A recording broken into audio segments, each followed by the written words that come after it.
What's up, guys? Welcome back to the VAR Check podcast, sponsored by El Merengue Culé, the podcast where football's biggest debates go under review. My name is Rodrigo, and we are joined live by, looks like only Barcelona fans. I am getting double teamed today, very similar to, I guess, how Real Madrid and Barcelona's weekends went. So we're joined, obviously, with Ricky, El Merengue Culé's other superstar, and the Persian Punisher, Amir. I have a few announcements here as we are barely getting the stream started before we get the full podcast going underway. We are extending the Barça and Madrid jersey giveaway to this video. So to enter, you really need to comment on this one, episode 1, and the announcement video. There are 3 videos, and if you have a comment on each one, then you have a great shot at winning either a Real Madrid or a Barcelona jersey, whichever team you go for. So make sure you leave your comments in all 3 of those videos to enter in. The next thing is, at the end of the video, we're going to announce the bots, the viewer of the stream. So whoever is being really active is going to get that special shout out. And last but not least, as promised from episode 1, we have started the UCL Fantasy Football League. So all you have to go to the App Store, download the Champions League app, make your fantasy team, and if you head down to the description of the live stream, you'll be able to find the code to join the league. Without further ado, we're going to give a quick summary of today's topics, which include essentially La Liga Matchday 4, Barça and Madrid's games. There's a lot of juicy stuff that went on this weekend. And furthermore, the Champions League preview, not just Real Madrid's game, not just Barcelona's game, but also the other main teams of Europe. So definitely a podcast that has a lot of good stuff coming in.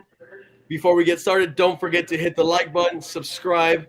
And Ricardo, I want to go first off with you. And I want you to give us your headline for this weekend. What happened? Chelsea wanted him, but Fermín proved he's untouchable. Oh, Fermín did have a phenomenal weekend, scoring that brace with some golazos. Obviously, you can see that live reaction in the channel. And Amir, what about you? Marc Casado, the silent leader of Barcelona. That's all I got for you. That's a ballsy one. Marc Casado, he came back from that ACL injury hot. I mean, him and Bernal, Ricky and I talked about him and Bernal as the 2 players that Barca kind of had last season that kind of fell apart. But, maybe he's the key to the midfield for Barca. So I mean, it doesn't go without saying that Marc Casado was Rafa Márquez's favorite player back when he used to coach him in Barça B. Yeah. There you go. I mean, a potential. I actually didn't know that, but that's cool. A special talent in Barça, and I mean, I don't know if he's going to be able to get that many minutes during the season once everything's up and going. I mean, Barça had a lot of injuries coming into this weekend. I mean, obviously Ter Stegen out. I wouldn't even count him. But De Jong is out in the midfield. Gavi is out in the midfield. Lamine Yamal, who we can talk a little more. I feel like there's a little controversy behind his injury. But we'll see if Casado or Bernal end up getting a lot of minutes this season. But nonetheless, it could be good rotational players for Barca. They've already, last season they've proven how they can definitely play in the big leagues, and they're not scared of it. What do you guys, Amir? What are your opinions, since we're already starting off hot on the Barca topics? Lamine Yamal's injury. So, this is slightly controversial, but I actually enjoyed the game without Lamine. I thought it was kind of interesting to see it a little bit of different Barca. I feel like we were kind of going back to what we had with Messi, that we were kind of just shifting to the right side and dribbling. But now we saw like Fermín, he's taking shots and he's going just full force on attacks that he didn't typically do. But back to the injury thing. Centre Barça actually posted today saying that they would need a miracle for him to recover for the Newcastle game. So we'll see if you'll see him during the game. But yeah, and then I heard that there were a lot of issues with the Spain coach and playing him, and Hansi Flick was not happy about that because he was injured and they gave him painkillers to play, and then he played through the injury and then he got more injured basically. But I mean, I think it's good that he gets rest anyways. Him and Pedri are just, I feel like they've been going since they were like 5 years old, just nonstop. So they got to stop at some point. But yeah, I feel like it's been good though. Another thing for Barca, I thought it was super interesting to see Lewandowski come on the field, score 2 goals. And then during the press conference, they asked Hansi Flick, they're like, what do you like? Is that going to be the reason that Leo will start the rest of the season? And he's like, no, we have good rotation and we have good competition. So we're going to keep doing that every match and we'll decide based on the intensity of training, which is, I feel like it's huge. I mean, even if he's lying, it's a great thing. So I think going to back to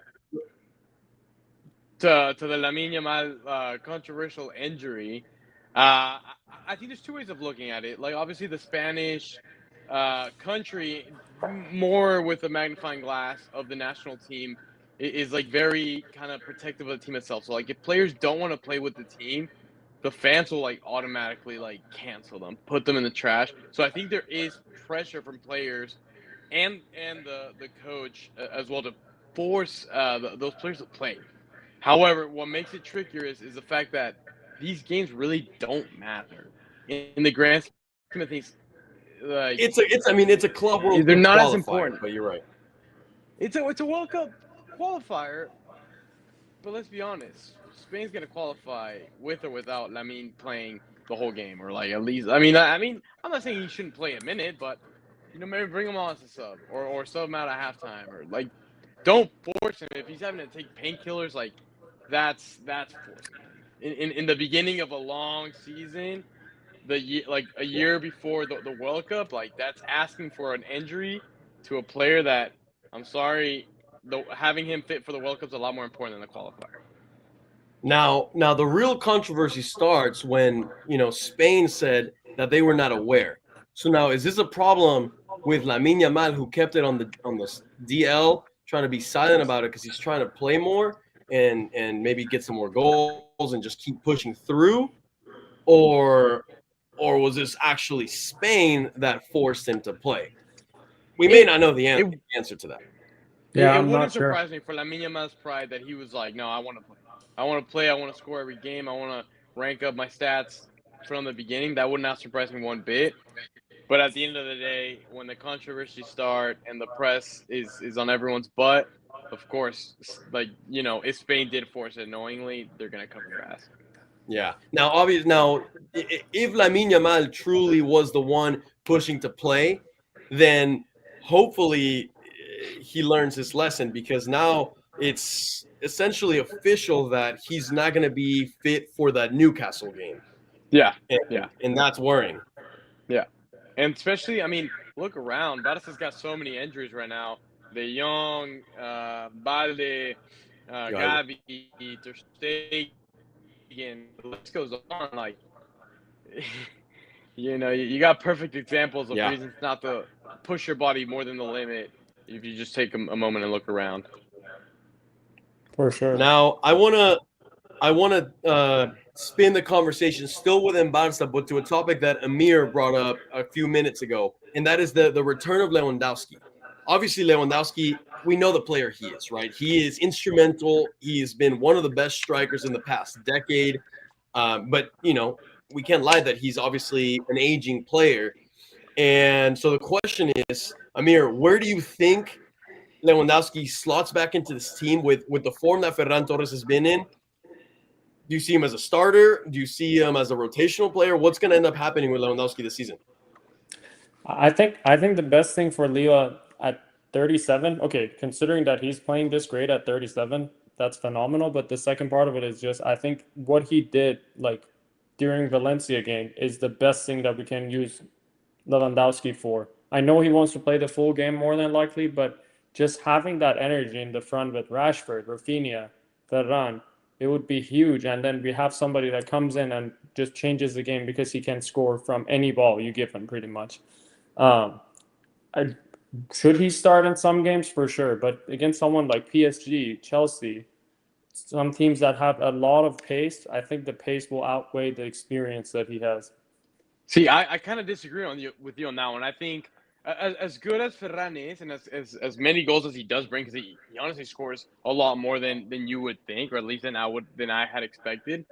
I think you can't build a Champions League winning team around him at this moment. I think Lewandowski still has to be our starter. He still has to play the majority of minutes. However, as the season progresses, I wouldn't be surprised if he starts tapering down or like Fleek purposely, despite of how good he's playing, purposely tapers him down to have to give Ferran Torres that spot to push up. But right now, I think Lewa's still our goal scorer, number one, our starter. And in those big games, you have we should have in theory Lamine Yamal and Ferran Torres on the wing, or not Ferran Torres, Rafinha on the wings, making up for that lack of pace. And then Lewa really is more of that tapping forward, and if not, he drops in a little deeper and helps with the build up.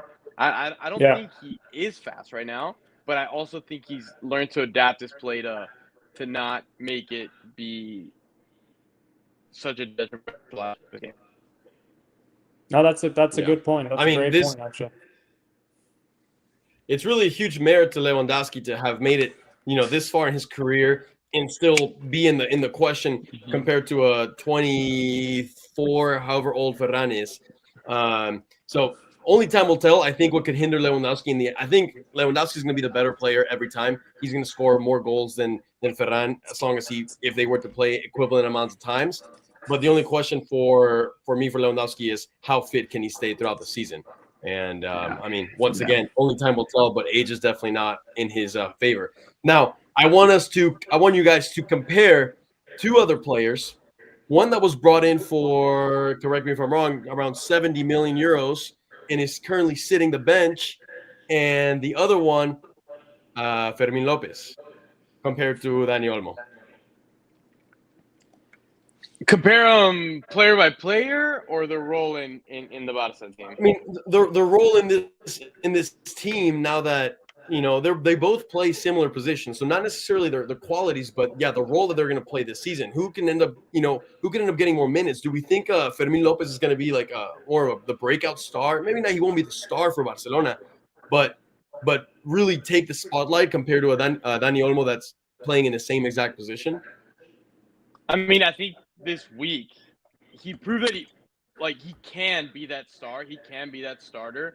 However, I don't think he will. I think Olmo, again, with that price tag, he had a good Euro. He plays well with Spain. I think he will still remain the starter, assuming he stays fit.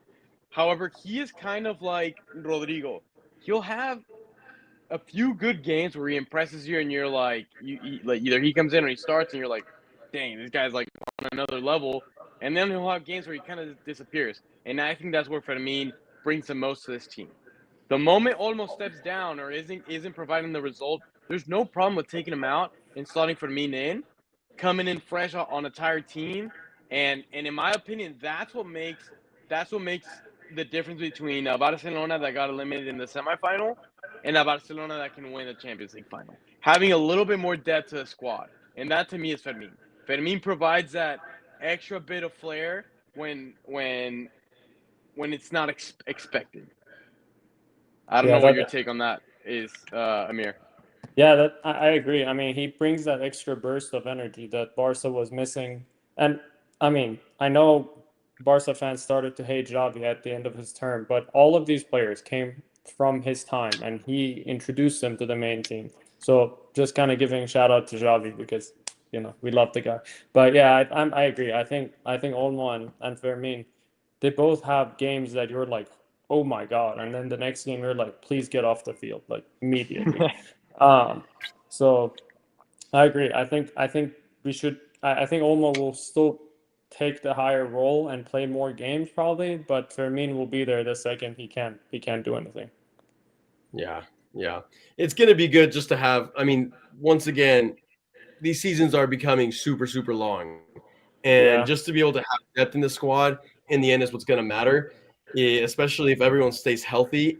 The fact that you can have almost like a B team within your squad can really make your La Liga season go a lot easier. So that way you're fresh for the Champions League, and that's when you really start putting yourself in a higher position to win titles in the season. So it's all going to come down to injuries, I think, because we talked about Lewandowski. I think very injury prone at this stage of his career, and then Olmo in his own stage has also shown that he can be a bit injury prone.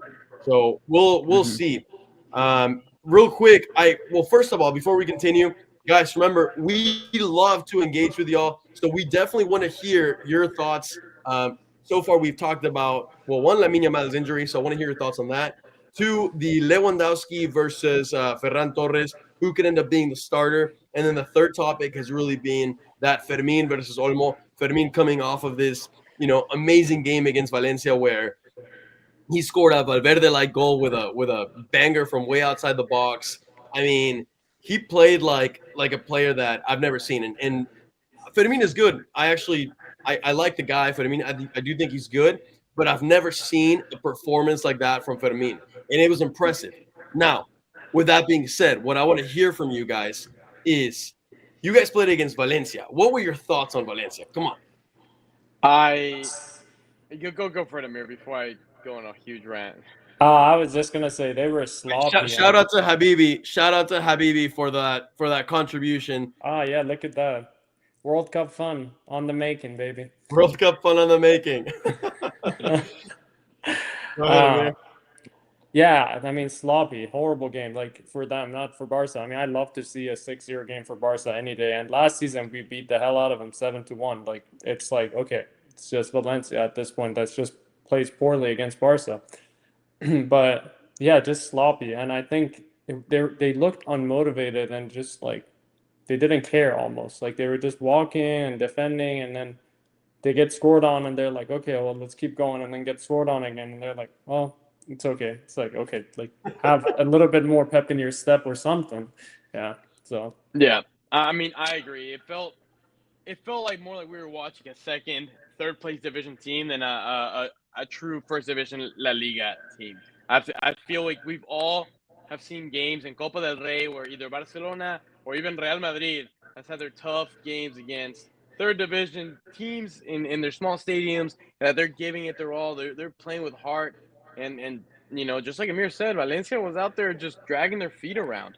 yeah, It felt more sad to me for me to see a team as legendary as them. I mean, they've made it to a Champions League final, I think, in the past. Against Real Madrid.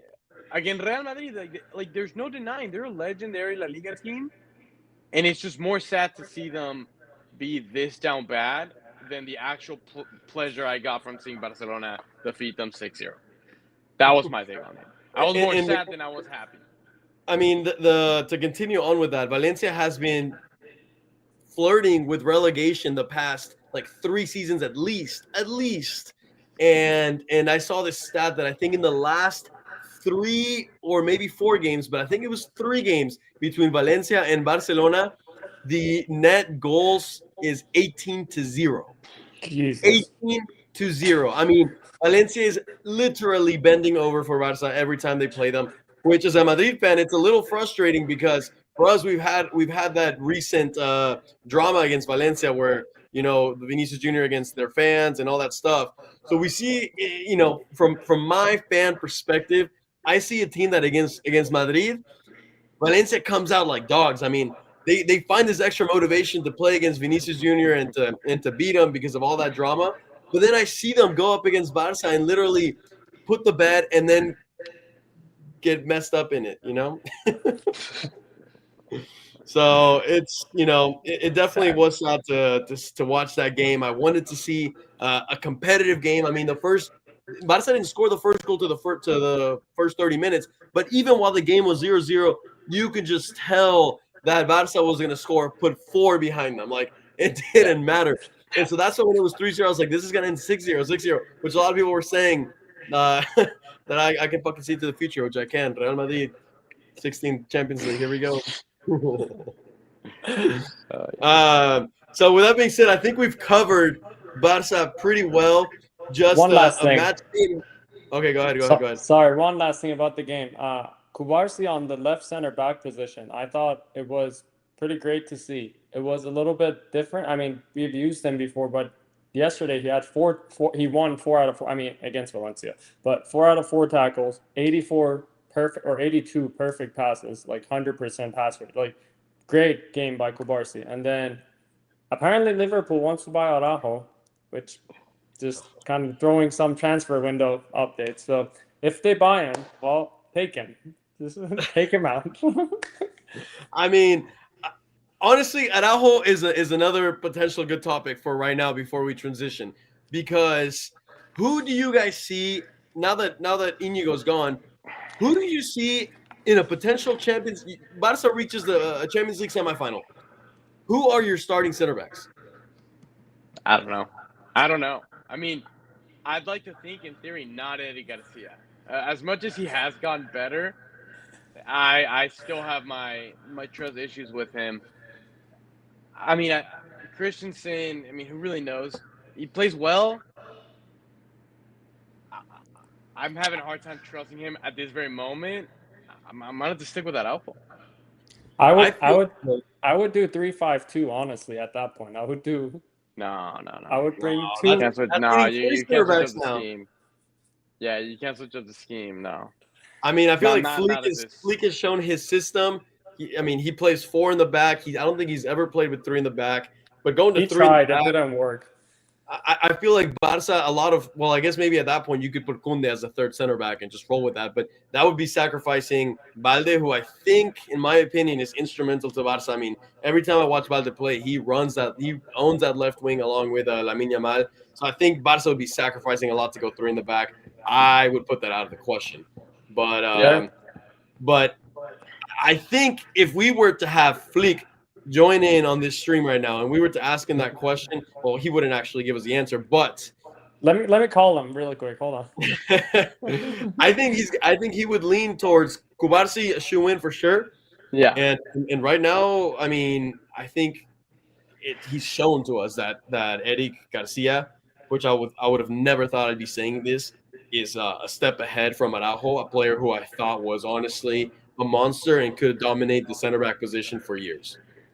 I think in tomorrow or this week's match against Newcastle, I think we'll get a little insight into his true reasoning. I mean, you can't deny that he knew we were playing Valencia. And while, yeah, sure, you can make the argument Eddie Garcia's ability on the ball is better objectively than Araujo's, I still think he could have played just a rotational route. Yeah, I mean, we'll see. I just remember the days when Araujo would control Vini. He would put Vini in his back pocket in those Clásicos. That was the only thing like you knew for sure on that lineup. But Araujo's playing right back to counteract Vini. Yep.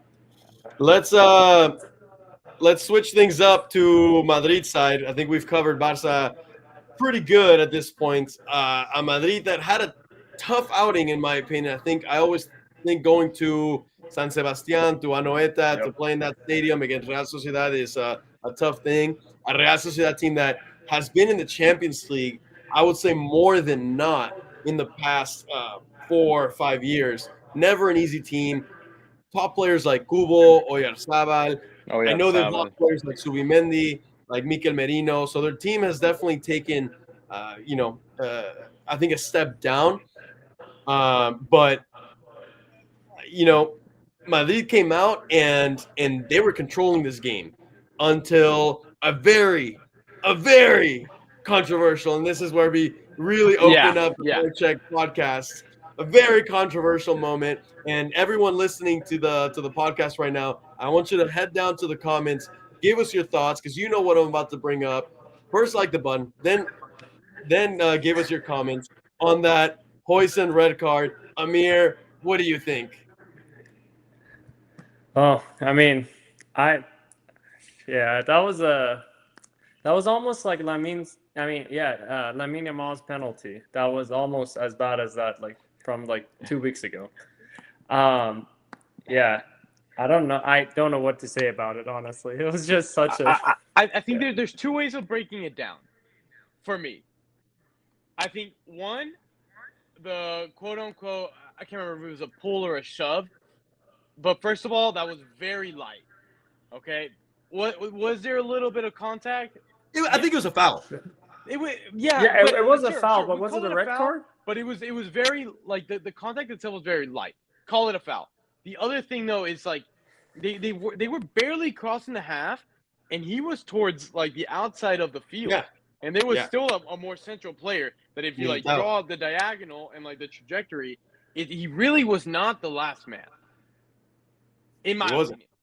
He wasn't. However, I'll actually, before I transition to the topic, keep going. He was also in the mid, like he was on the half line, like A little bit past the half line, but yeah, they were very much near that circle. Yeah, like the beginning of the run started before the halftime, and then the foul happened right after. But yeah, I agree.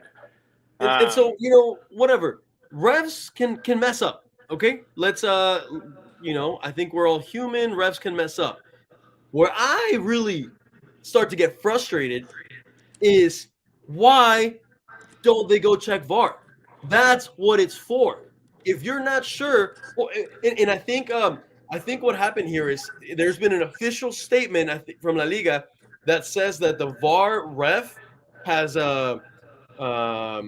been suspended for the next game. So La Liga has gone out there and essentially claimed their mistake, but nonetheless, it's not just the VAR ref.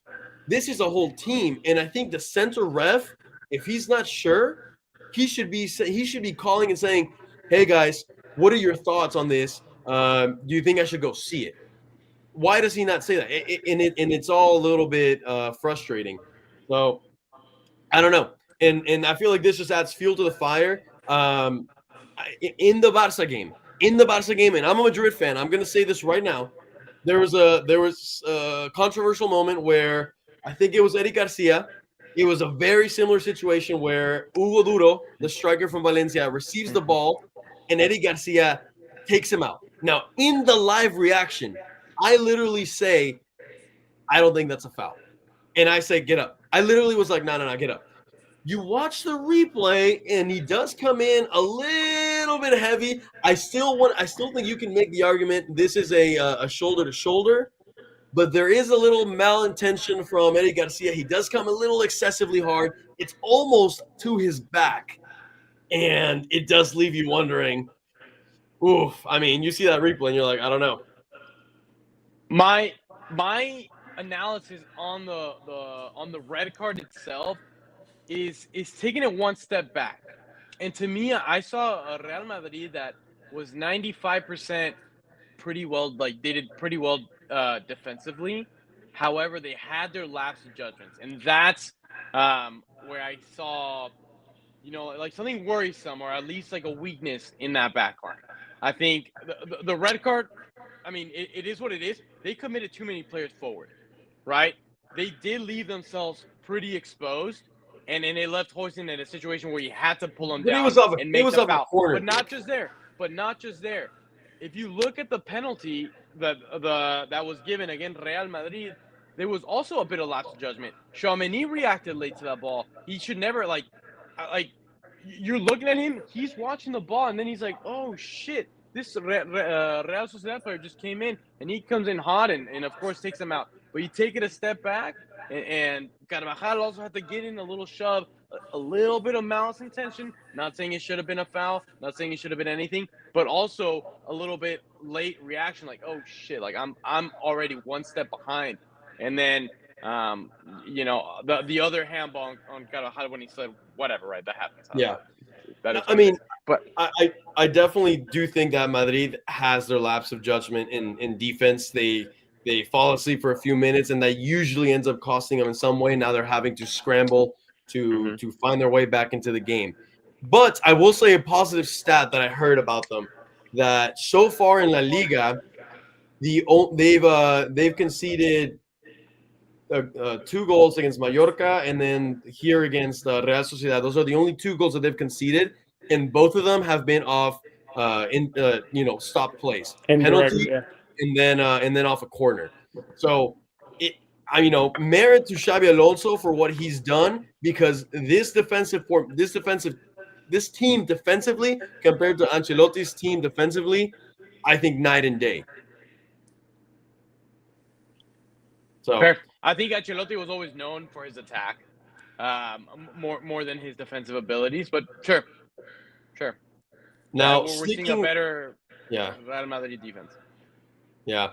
Sticking to the Real Madrid defense topic, and I wish, unfortunately, guys, Michel couldn't make it out tonight, but because I would have liked to hear his opinions on this.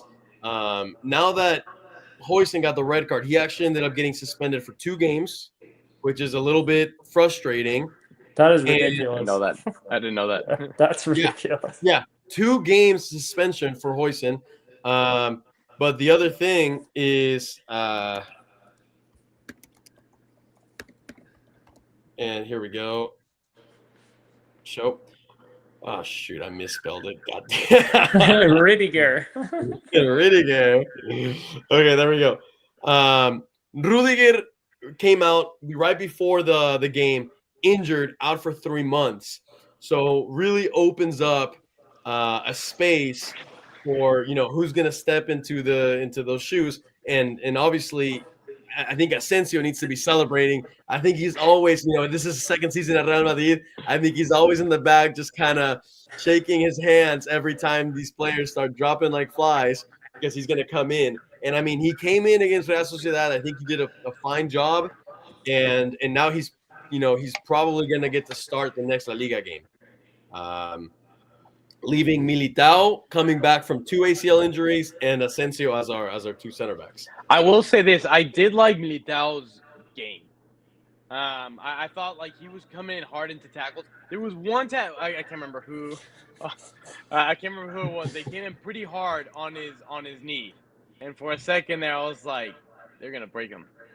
But then there was the other attack where on the corner he leaped, and it looked like he had never torn a single ACL in his life, and got a pretty powerful header. It didn't go in, but all in all, I think Rudiger had a pretty good game. However, Asensio, back to what I was saying, he is a prime example to me of somebody that plays good 95 or 90% of the minutes, but it's those extra 3 minutes that he has lapse in judgment.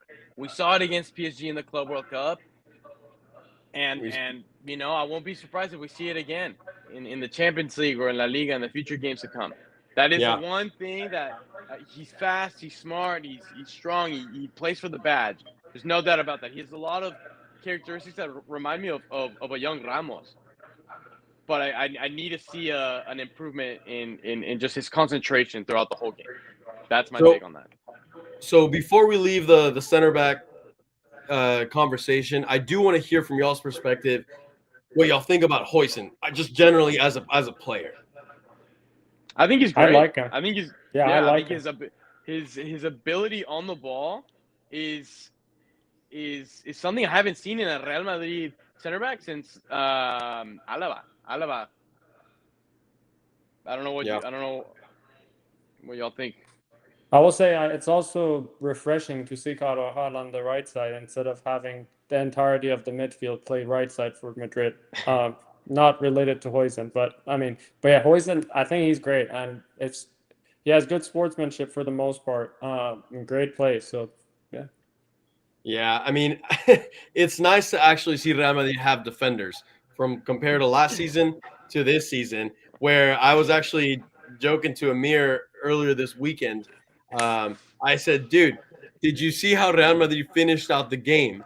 Xabi Alonso had 6 defenders in the team. I mean, the lineup was Carreras on the left back position, Asensio at center back, Militao at center back, Carvajal at right back.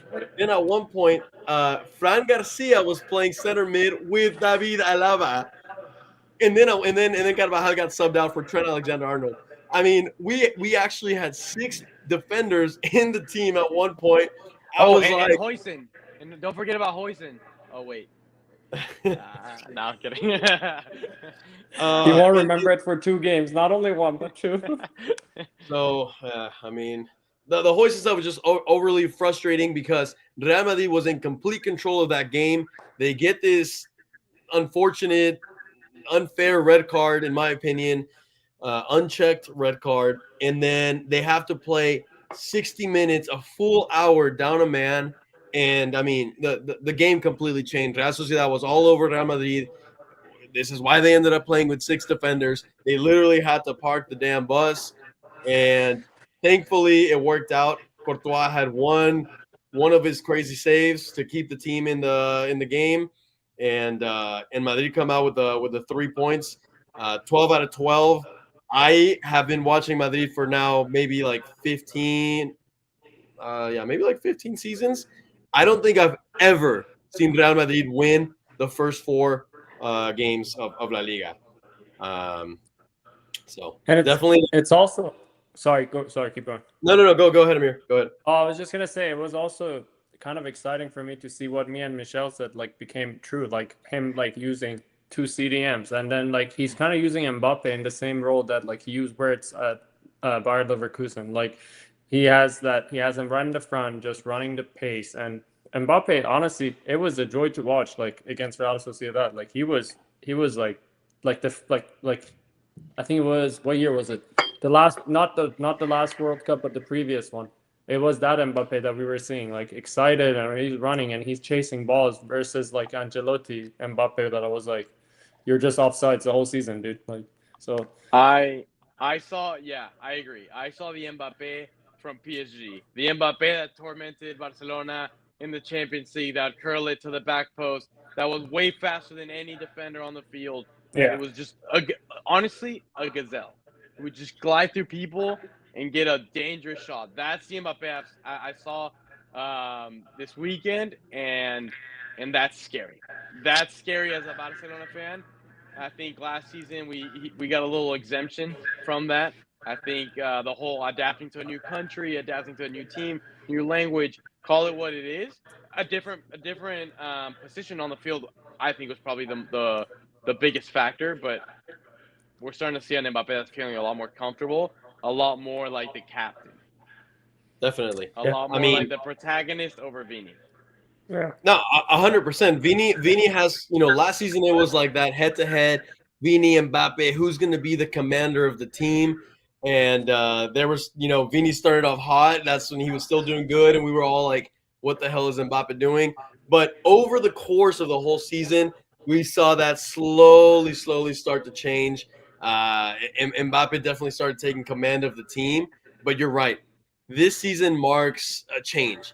Not just does Mbappe look differently with his new haircut. Every time I see him, I'm still Yeah. getting used to that little. He's got him almost like a mini, the start of a fro type thing going. But there was the whole stuff that happened at the Club World Cup where he got sick and they said he lost 5 pounds.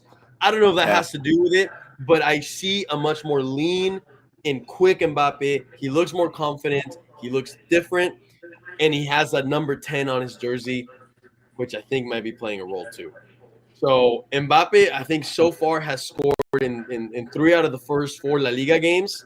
I think in his last 5 games he has 5 goals. So he's coming in hot form, which I'm going to use this as a transition to the Champions League. I think it's now the right time. And as part of the transition, guys, once again, for y'all that were not here at the very beginning, we have started the Champions League Fantasy Football League.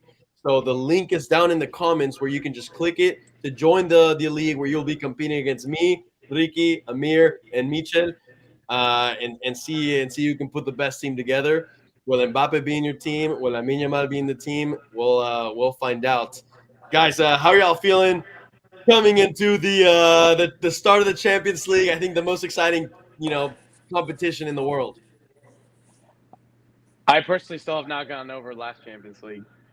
No, I'm kidding. No, I'm excited. I'm just ready to continue the team. Seeing what we learned from last season. Barcelona obviously having such a young team. Let's see what kind of experience came from last season. I'm super excited. What's your take, Amir?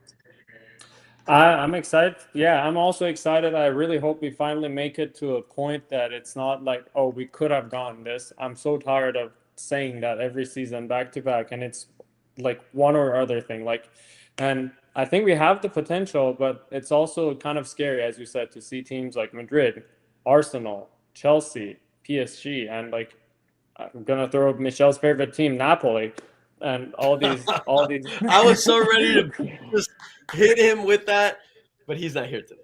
Go ahead.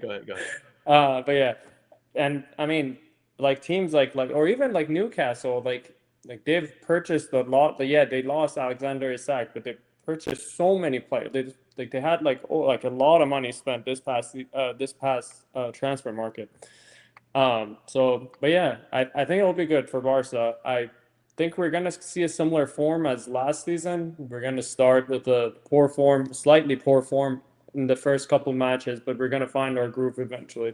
So, I mean, Yeah. I think it's important to highlight that the first two games are Newcastle and then PSG. So definitely a tough start. Ricky, what do you think about Newcastle? I think Newcastle themselves, they haven't had the strongest of starts per se. However, if you look at their scoreline, besides the Liverpool game, they've done a good job of keeping clean sheets. I think they're defensively they're going to be pretty solid, and I think them at home they have a little bit more confidence. We all know that Newcastle is a strong team at home, and I think we're going to expect to see a team that is okay parking the bus against Barcelona. They're okay inviting them, and then when the time is right, they're going to try to catch us on the counter attack. Considering the fact that we have so many injuries, Lamine Yamal, Gavi, Valde, De Jong, they're staying. The list goes on and on. We definitely have some weaknesses in the squad that I think they're going to be looking to exploit. So I think it'll be a very tough match for Barcelona. However, I think we're coming in pretty hot. Hopefully, not a false sense of security. Again, as we yeah. discussed with a not so very powerful Valencia, but we definitely are coming in with confidence. So I still think we'll take the lead. I think we've shown that with our quote unquote rotational players, Fleek's system as a whole is still effective, and I think it'll outpower Newcastle. But I think I'm leaning towards a 2-1 for Barcelona. Hey, What about Amir, you? how are you feeling? that's exactly my prediction. Actually, I think The safe prediction 2-1. safe prediction, and I think over 2.5 goals in the game is my prediction for that. Well, But you're see. a betting man now. Yeah, well, I don't know. But, Take them to I mean, knuckle shoot. in the past 5 games at Newcastle, they won one game, and yeah, they're playing great defensively. But keep in mind, Barca had one of the best attacking forms of last season, and we had a million offsides that we use in our advantage. So if they're going to use a counter-attacking game, it's not going to really. I'm hoping it's not going to work that well. Yeah, but I in would my give them. opinion, Inigo Martinez was the one leading that That's what I was gonna offside say. trap. Yeah. So like with Araujo, Eddie Garcia, they were never as good at it as Inigo and Pau were. But continue. Yeah, but yeah, I mean, I'm hoping Kubarsi learned from Inigo and Yeah. carries that weight, which is a lot of weight. But yeah, they've met 4 times in our head-to-head history. So and Barca have won 3 out of those 4 times. The most notable one for Newcastle was their win, which was a 3-2 win, according to UEFA. I don't know if that's true. Hopefully, it's true. They're not lying to us.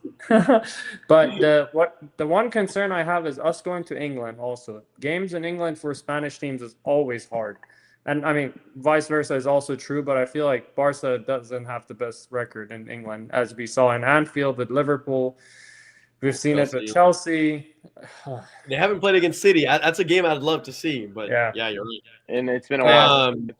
I think we're the favorites to win with a slight margin. Not like I wouldn't say, oh, we're definitely gonna win, but I think we have a great chance of winning. So everyone in the comment, I'd like to hear you guys' predictions for the Barca Newcastle game. And before we move on from this game, I want to hear from each of you. I want y'all to agree on what the front three should be for Barca, the attacking front three. I'll let you take the lead on this one, Amir. Okay. So with Lamine Yamal being out, I would say on the right side, I'm gonna go with Rafinha. He had a great game. He played phenomenal, I thought, once again, Valencia, but he played great. Left side, I would go with Rashford. And then since we talked about Lewandowski, I'm going to put Lewandowski in the front. You would take Yeah. Rashford. I would take Yeah. Ricky, Rashford too. you agree too? I would take him too. I think we saw a pretty explosive version of him against Valencia. Sure. He was putting in dangerous crosses similar to what we see when Rafinha plays on the left hand side, cutting Exactly. in. Or well, okay. Well, Rafinha doesn't cut in on the left hand side, but he was cutting in and whipping in some crosses. I don't think him and Lewa got to link up very much. Their time might have not even coincided, but I think he's got a lot to offer. I still think I saw some weaknesses in his game against Valencia, more when we lean towards the finishing side of things. That did raise some red flags for me, but I think he played better than Bargy Rooney. Yeah, I think Bargi's still pretty young. But to play devil's advocate, I would make the argument that Ferran is in still better form than Rashford, has been starting many more games. And let's not forget that Ferran is actually a winger. So I would almost put Ferran back on the wing, Lewandowski at the center, and then Rafinha on the right. However, you can also say, and if I were to make the argument for Rashford, he's been playing in England his whole life. And if anyone knows what it's like to play in England, it's him, and it's against Newcastle. So I'll give you guys that one. We'll see what the front three is. It'll be exciting. Let's move on to the other game for me, really the one that I'm really worried about, which is the Real Madrid versus Marseille. And it's a shame Michel isn't here for this one today, because he was hyping up Marseille a lot. It's definitely not going to be an easy game for Real Madrid. They're going to be playing in the Santiago Bernabéu, which, thank God, it does give us that little bit of an edge against them. But Marseille has prepared themselves really well in the preseason. They brought in some good players. This weekend they actually won their game 4-0. So clearly they're showing that they're doing something right up top. They're not struggling to score. Whether they're going to score against Madrid or score that many, obviously, I wouldn't expect it. But they brought in defenders like Pavard. They brought Aubameyang back. They have someone mentioned him in the comments at the very beginning. Why am I forgetting? But yeah, Pai Chow, right here. He's going to be trouble. He's a menace. He's a menace. Yeah. He's a very good player, Brazilian. Val, if you're listening right now, there you go. You get your mini shout outs. So ultimately, it's not going to be an easy game for Real Madrid, but I do think Real Madrid is coming in a really good form. Huijsen is going to get to play this game. You have Mbappe, you have Vini that are all in good shape. Valverde's healthy. Bellingham is actually back in the squad. He's back from injury. Do I think he's going to get minutes? Absolutely not. But it's just good to get another player back. Camavinga is also back. So Madrid, for once, I feel like they're not in this injury crisis mode. So, what are you guys' thoughts on this game? I think. Well, I want to touch on Bellingham. I think that's a huge red flag for me that he's back this early. No, I mean he's a good player. Obviously, like any team would want him on their squad. But I think it's a red flag to play him this early, or to have him already be on the squad list. Like, give him time to heal. I don't know what the rush is. I really don't understand the rush. Send him into war. Okay. All right. Amir, what do you think? I think it's going to be interesting seeing Aubameyang in Marseille. I mean, you remember his history with Barça against Madrid. Like, he's going to have that a little bit of a vendetta against Madrid anyways. And so he might be actually lethal for Marseille. They made 14 signings under Pablo Longoria. So it's a completely different team almost, but at the same time, we also have in Madrid that's a completely different team. It's great defensively, and you have the likes of Vini and Mbappe, which are terrifying to play against for a team like Marseille, probably. And keep in mind, Mbappe is going to France, so it's also a benefit for him almost. But they're coming to Santiago Bernabéu, but he has a little more knowledge playing against them, right, at least. But yeah, I mean, I think Madrid has the edge, but it's not going to be an easy game with having like Greenwood, Aubameyang, and just a team that's Greenwood. like kind of like different. So yeah. Yeah. I mean, yeah, I forgot to mention Greenwood. He did pretty good in La Liga coming back from jail. So it's Hey, Greenwood against Asensio. Take your pick. Oh god, that's true. They might pick for you. They might not even let you pick. Oh my God. All right, And we're this is the end canceled of the already. War Check podcast. Thank you guys for joining us. Well, anyways, I want to hear you guys' predictions for both the Madrid games and the Barca games. For me, I think Madrid is going to get the victory. I do think even though Marseille is coming in hot, I still actually think that Madrid could even win by more than a goal. And I think Barca does not get the win. I think they come out of they leave England with a tie with 1 point to set them up against a PSG matchup in Camp Nou that could be pretty scary and maybe take the wrong start in the Champions League. That you never know what happens. So those are my predictions. In that But case, then I'm taking Marseille 7-0 against Real Madrid.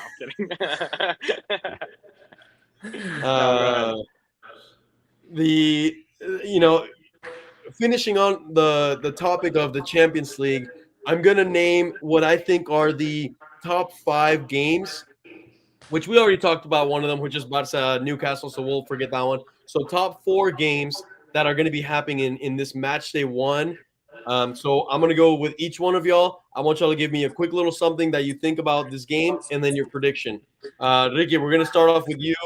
Bilbao versus Arsenal. Bilbao at home in San Mamés. Bilbao at home is a very tough game.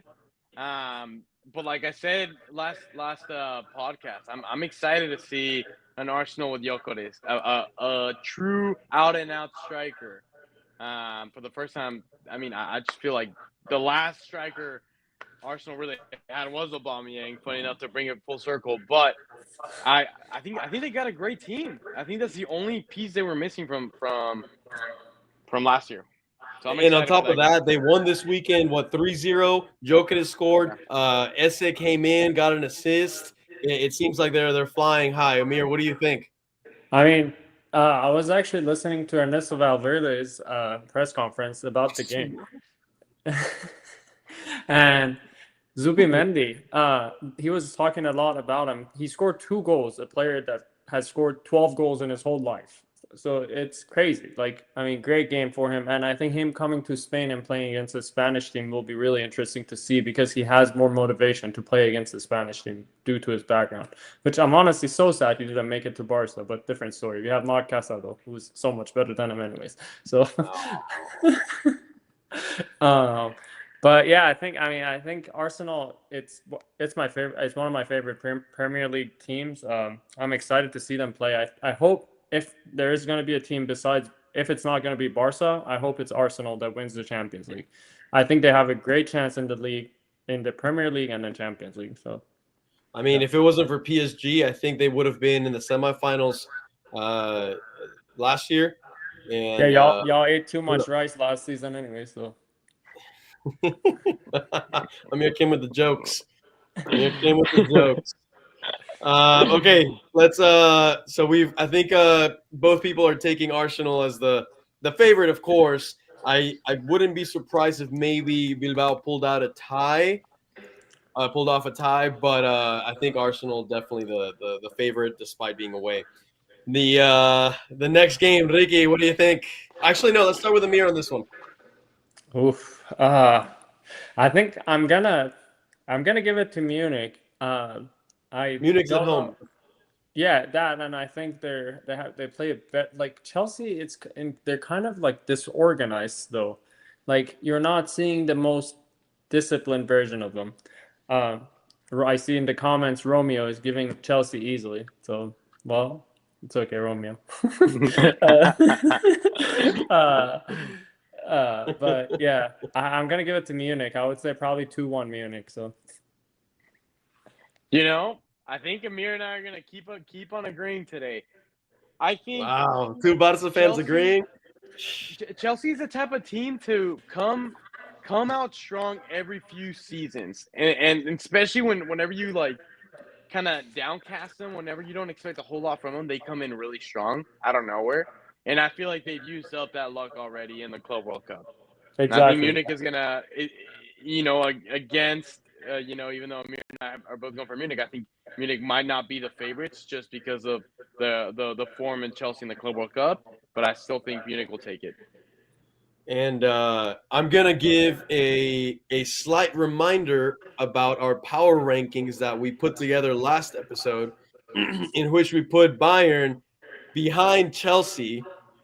And I think the main factor for that was Chelsea's World Cup win, which is maybe clouding our mind. I still do think that they made a lot of good signings this season, with especially But not Fermín. Pedro, the striker, or the Brazilian Pedro, whatever his name is, Joao Pedro. But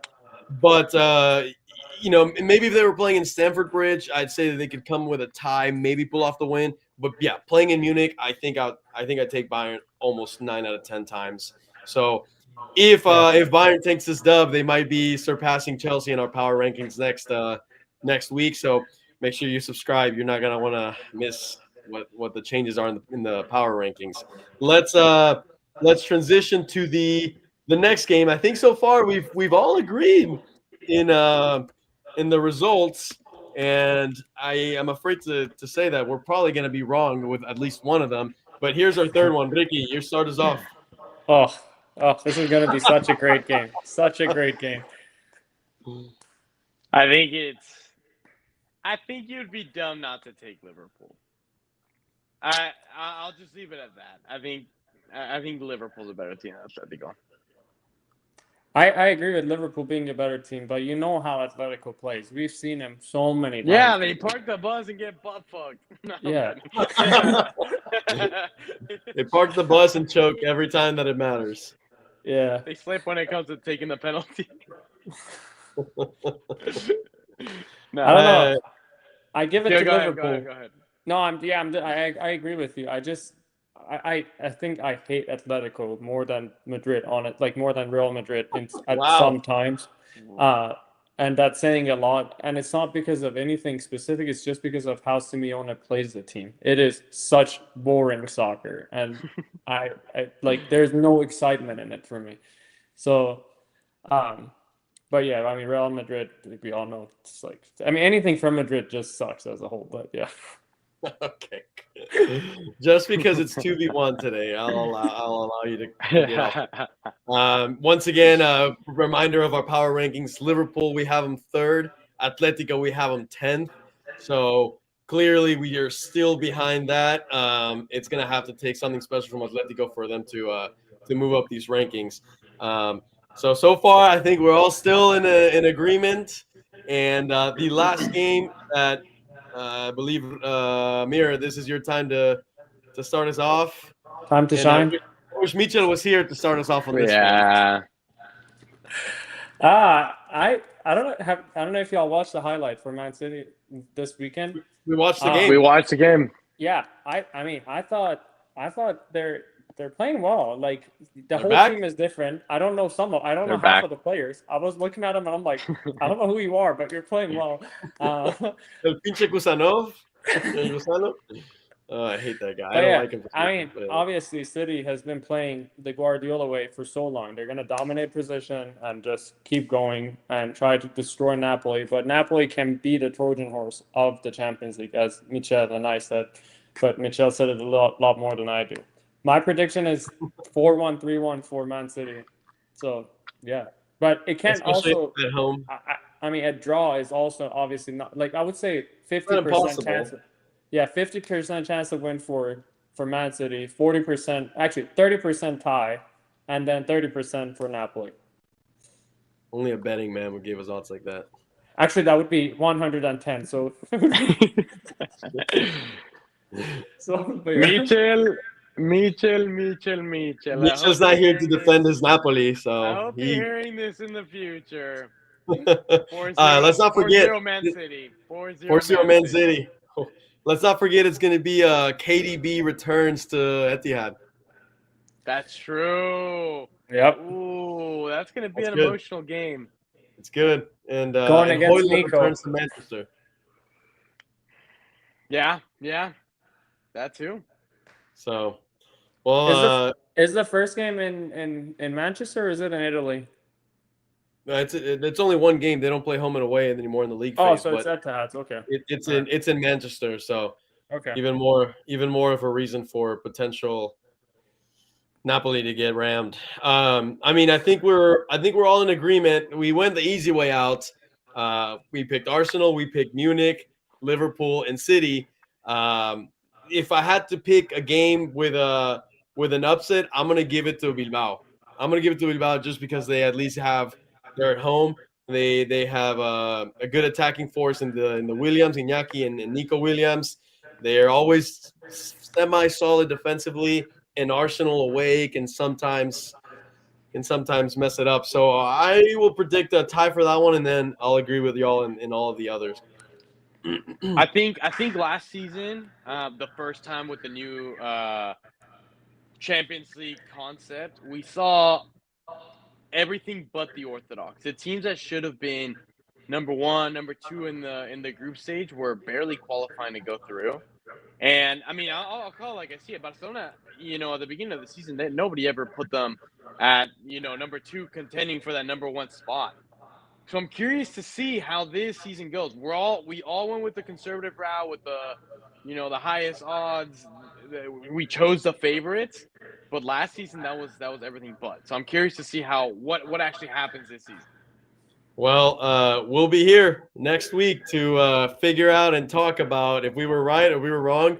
Maybe Michel will be here to defend Napoli a little bit. Maybe he'll get to smack us all in the head and say, "I told y'all so. Y'all don't listen." But he missed he missed out to defend his Napoli for today. Ricky, Amir, any final comments? Visca Barça, baby. A su madre. Ricky? Honestly, Champions League starting up again. The moment you might be having a bad day at work, you might it might be raining outside, but the moment you hear that anthem, you can't help but bring a smile to your face. Hell yeah. It's a good week. Reminder, guys, sign up for the fantasy league, especially if you want to compete against us. So the link is down in the comments. If for those of you that have made it this far, thank you for watching the live stream. We've done it again. We hit the hour mark. Make sure you like the button. Hitting the like button just allows us to push this podcast to reach more of an audience and allow us to keep on growing. So we really appreciate it. Hit the subscribe button if you haven't. Obviously, we'll be putting a lot more content out. Turn the notification bell on, and if we have nothing else, it's been a great podcast yet again. Hopefully, we reviewed everything that needed to be reviewed. I think Huijsen takes the highlights, the spotlight of the conversation, of the discussion for today's podcast. We'll see what next week brings. And for now, guys, we'll see y'all later, and peace out.